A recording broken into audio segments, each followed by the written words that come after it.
Assalamualaikum warahmatullahi wabarakatuh. Perkenalkan, nama saya Megawati, saya salah satu mahasiswa dari Universitas Muhammadiyah Kota Bumi, program studi pendidikan Bahasa dan Sastra Indonesia semester 7. Pada kesempatan kali ini saya akan mereview salah satu artikel ilmiah karya Siti Nurjannah yang berjudul Pemerolehan Bahasa Anak Akibat Pengaruh Film Kartun Suatu Tinjauan Psikolinguistik sebagai syarat pemenuhan tugas dari mata kuliah psikolinguistik yang diampu oleh Bapak Windo Diki Irawan, Magister Pendidikan. Di dalam artikel yang ditulis oleh Siti Nurjannah mengatakan bahwa maraknya tayangan film kartun di televisi ternyata berpengaruh terhadap akuisisi bahasa anak yang dipergunakannya, terutama pada anak usia prasekolah, yaitu umur 4-6 tahun. Pemerolehan bahasa yang beragam ini sangatlah menarik untuk diteliti menurut Siti Nurjannah di dalam artikel yang beliau tulis. Hal ini karena segala sesuatu yang diujarkan oleh anak-anak sebagian besar mereka peroleh dari apa yang mereka lihat dan mereka simak. Dan dalam penelitian ini, peneliti mengambil tinjauan psikolinguistik untuk meneliti apakah benar bahwasannya film kartun itu berpengaruh terhadap pemerolehan bahasa pada anak. Pertama-tama di sini saya akan membahas tentang pendahuluan yang ditulis oleh Siti Nurjannah.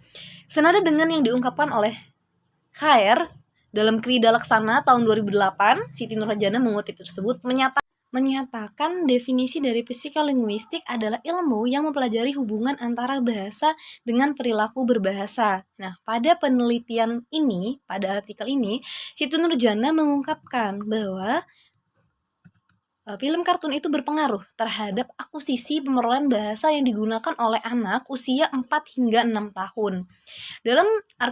Dalam penelitian ini, peneliti menulis bahwa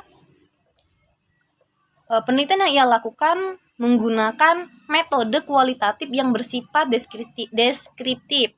Teknik pengambilan data yang dilakukan dengan metode simak, yaitu menyimak ujaran anak-anak yang diperolehnya dari menonton film kartun. Jadi, peneliti ini menyiapkan beberapa jenis film kartun, mulai dari Oke, baik. Pertama-tama di sini saya akan mereview dari latar belakang yang telah ditulis oleh peneliti.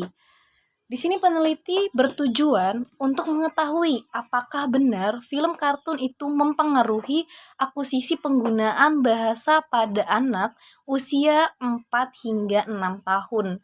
Di dalam penelitian ini, peneliti menggunakan teori dari Krida Laksana tahun 2008 yang mendefinisikan bahwa psikolinguistik adalah cabang ilmu bahasa yang mempelajari tentang bahasa dan ilmu kebahasaannya.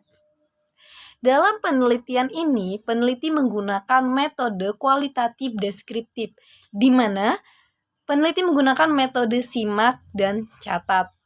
Peneliti menyediakan beberapa jenis film animasi, beberapa film kartun, film hewan, film SpongeBob, dan lain sebagainya untuk ditayangkan kepada 17 anak, kemudian menyimak ujaran yang diucapkan oleh anak-anak tersebut.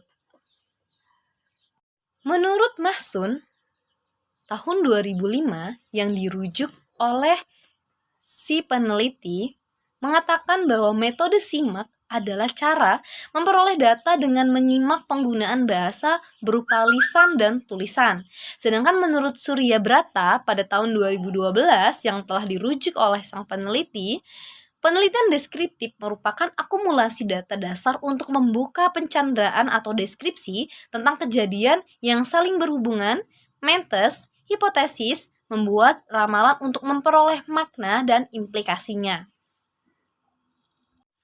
Pada hasil penelitian di dalam artikel yang telah ditulis oleh peneliti, hasil yang diperoleh dalam penelitian ini berjumlah 17 anak yang berusia 4 sampai dengan 6 tahun di Diniyah Takmiliyah Al-Hidayah, Kampung Pangkalan, Kecamatan Ngamprah, Kabupaten Bandung Barat. Jadi penelitian ini dilakukan oleh sang peneliti di Bandung Barat, teman-teman. Kemudian teknik pemerolehan datanya merupakan teknik random sampling film kartun yang akrab dengan anak-anak ditampilkan yang asik ditonton sehingga anak-anak bisa mengikuti tes penelitian ini sampai dengan selesai. Baru setelah itu sang peneliti melakukan simak ujaran terhadap ujaran bahasa yang diujarkan oleh anak-anak. Dan di sini didapatkan beberapa hasil oleh sang peneliti, antara lain Krabby Patty SpongeBob enak nggak? Kemudian ada yang menyauti, enak. Krabby Patty adalah sebutan hamburger yang terdapat dalam film kartun SpongeBob. Dan itu diujarkan kembali oleh anak yang berusia 4 tahun. Wah. Kemudian contoh berikutnya, selamat sore cikgu, selamat sore anak-anak. Contoh percakapan tersebut terjadi di lingkungan Diniyah Takmiliyah Al-Hidayah, yaitu adalah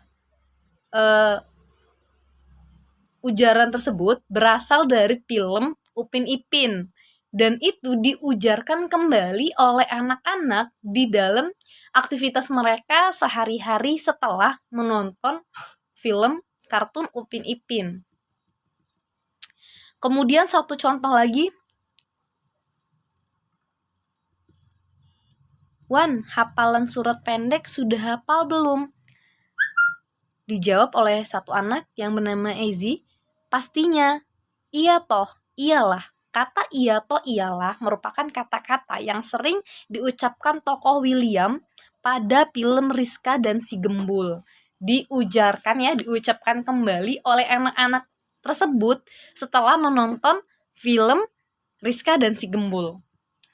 Dan data-data yang lain pun mendukung peneliti terhadap hasil penelitiannya. Dari hasil data yang diperoleh pada artikel ini yang telah dituliskan oleh si peneliti di dalam artikelnya menunjukkan bahwa kanak-kanak pada usia 4 sampai dengan 6 tahun memang cenderung akan mengadopsi atau mengimitasi dan menggeneralisasi perkataan ataupun ujaran dari film kartun yang ditonton. Ternyata memang benar-benar berpengaruh ya teman-teman. Setelah peneliti melakukan metode penelitian ya terhadap 17 anak dengan data-data yang mendukung, ternyata terbukti bahwa memang film kartun itu berpengaruh terhadap akuisisi pembahasaan anak usia 4 sampai dengan 6 tahun. Kemudian yang terakhir, pada kesimpulan, peneliti menuliskan bahwa film kartun dapat mempengaruhi akuisisi bahasa anak ditinjau dari ilmu psikolinguistik. Bahwa kanak-kanak menjelang sekolah, pemerolehan fonologi sudah lengkap. Mereka dapat membedakan fitur-fitur semantik serta maupun merepresentasi simbolik benda-benda seperti permainan simbolik, peniruan, bayangan mental, gambar, dan lain-lain. Hal ini terlihat dari penggunaan kata, frase, bahkan sejumlah kalimat yang mereka imitasi dan generalisasikan. Wah, keren teman-teman artikelnya nih. Peran orang tua sangatlah menentukan pemerolehan bahasa anak. Orang tua seharusnya memilih tontonan yang baik, terutama bahasa yang digunakan. Data yang didapatkan berasal dari 4 film kartun, yaitu SpongeBob, Upin Ipin, Teletubbies, dan Rizka dan si Gembul. Oke, baik. Berikutnya daftar pustaka. Banyak yang dirujuk ya. Salah satunya adalah Abdul Khair tahun 2019, Firmansyah tahun 2018, kemudian ada Krida Laksana tahun 2008, ada Masun 2005, dan lain-lain. Baik. Dari review artikel ini teman-teman dapat kita ambil kesimpulan lagi bahwasanya memang film kartun itu berpengaruh ya terhadap kata-kata atau ujaran yang dikeluarkan oleh anak-anak. Nah, di dalam artikel ini juga penulis sudah menyampaikan bahwa kita sebagai orang ya dewasa, orang tua sudah sebaiknya mengawasi tontonan anak agar yang menjadi contoh atau menjadi tempat adopsi anak-anak mengambil ujaran-ujaran itu adalah kata-kata yang baik. yang baik untuk diucapkan, yang baik untuk mereka ujarkan kembali atau gunakan dalam kehidupan sehari-hari. Baik, mungkin itu saja review dari artikel yang berjudul tentang pemerolehan bahasa anak akibat pengaruh film kartun, suatu tinjauan psikolinguistik. Apabila terdapat salah kata, saya mohon maaf. Kepada Allah saya mohon ampun. Saya akhiri, fastabikul khairat. Wassalamualaikum warahmatullahi wabarakatuh. Pada hasil penelitian di dalam artikel yang telah ditulis oleh peneliti, hasil yang diperoleh dalam penelitian ini berjumlah 17 anak yang berusia 4 sampai dengan 6 tahun di Diniyah Takmiliyah Al-Hidayah, Kampung Pangkalan, Kecamatan Ngamprah, Kabupaten Bandung Barat. Jadi penelitian ini dilakukan oleh sang peneliti di Bandung Barat, teman-teman. Kemudian teknik pemerolehan datanya merupakan teknik random sampling film kartun yang akrab dengan anak-anak, ditampilkan yang asik ditonton sehingga anak-anak bisa mengikuti tes penelitian ini sampai dengan selesai. Baru setelah itu sang peneliti melakukan simak ujaran terhadap ujaran bahasa yang diujarkan oleh anak-anak. Dan di sini didapatkan beberapa hasil oleh sang peneliti, antara lain Krabby Patty SpongeBob enak nggak? Kemudian ada yang menyauti, enak. Krabby Patty adalah sebutan hamburger yang terdapat dalam film kartun SpongeBob. Dan itu diujarkan kembali oleh anak yang berusia 4 tahun. Wah. Kemudian contoh berikutnya, selamat sore cikgu, selamat sore anak-anak. Contoh percakapan tersebut terjadi di lingkungan Diniyah Takmiliyah Al-Hidayah, yaitu adalah ujaran tersebut berasal dari film Upin Ipin, dan itu diujarkan kembali oleh anak-anak di dalam aktivitas mereka sehari-hari setelah menonton film kartun Upin Ipin. Kemudian satu contoh lagi, Wan, hafalan surat pendek sudah hafal belum? Dijawab oleh satu anak yang bernama Ezi, pastinya. Iya toh, iyalah. Kata iya toh iyalah merupakan kata-kata yang sering diucapkan tokoh William pada film Rizka dan si Gembul. Diucapkan kembali oleh anak-anak tersebut setelah menonton film Rizka dan si Gembul. Dan data-data yang lain pun mendukung peneliti terhadap hasil penelitiannya.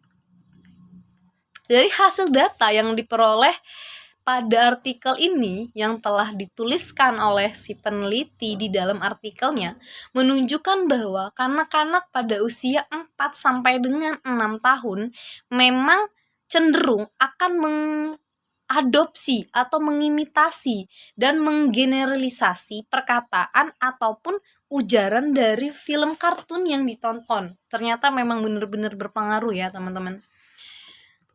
Setelah peneliti melakukan metode penelitian ya terhadap 17 anak dengan data-data yang mendukung, ternyata terbukti bahwa memang film kartun itu berpengaruh terhadap akuisisi pembahasaan anak usia 4 sampai dengan 6 tahun. Kemudian yang terakhir, pada kesimpulan, peneliti menuliskan bahwa film kartun dapat mempengaruhi akuisisi bahasa anak ditinjau dari ilmu psikolinguistik. Bahwa kanak-kanak menjelang sekolah, pemerolehan fonologi sudah lengkap. Mereka dapat membedakan fitur-fitur semantik serta maupun merepresentasi simbolik benda-benda seperti permainan simbolik, peniruan, bayangan mental, gambar, dan lain-lain. Hal ini terlihat dari penggunaan kata, frase, bahkan sejumlah kalimat yang mereka imitasi dan generalisasikan. Wah, keren teman-teman artikelnya nih. Peran orang tua sangatlah menentukan pemerolehan bahasa anak. Orang tua seharusnya memilih tontonan yang baik, terutama bahasa yang digunakan. Data yang didapatkan berasal dari 4 film kartun, yaitu SpongeBob, Upin Ipin, Teletubbies, dan Rizka dan si Gembul. Oke, baik. Berikutnya daftar pustaka. Banyak yang dirujuk ya. Salah satunya adalah Abdul Khair tahun 2019, Firmansyah tahun 2018, kemudian ada Krida Laksana tahun 2008, ada Masun 2005, dan lain-lain. Baik. Dari review artikel ini teman-teman dapat kita ambil kesimpulan lagi bahwasanya memang film kartun itu berpengaruh ya terhadap kata-kata atau ujaran yang dikeluarkan oleh anak-anak. Nah, di dalam artikel ini juga penulis sudah menyampaikan bahwa kita sebagai orang ya dewasa, orang tua sudah sebaiknya mengawasi tontonan anak agar yang menjadi contoh atau menjadi tempat adopsi anak-anak mengambil ujaran-ujaran itu adalah kata-kata yang baik untuk diucapkan, yang baik untuk mereka ujarkan kembali atau gunakan dalam kehidupan sehari-hari. Baik, mungkin itu saja review dari artikel yang berjudul tentang pemerolehan bahasa anak akibat pengaruh film kartun, suatu tinjauan psikolinguistik. Apabila terdapat salah kata, saya mohon maaf. Kepada Allah saya mohon ampun. Saya akhiri, fastabikul khairat. Wassalamualaikum warahmatullahi wabarakatuh.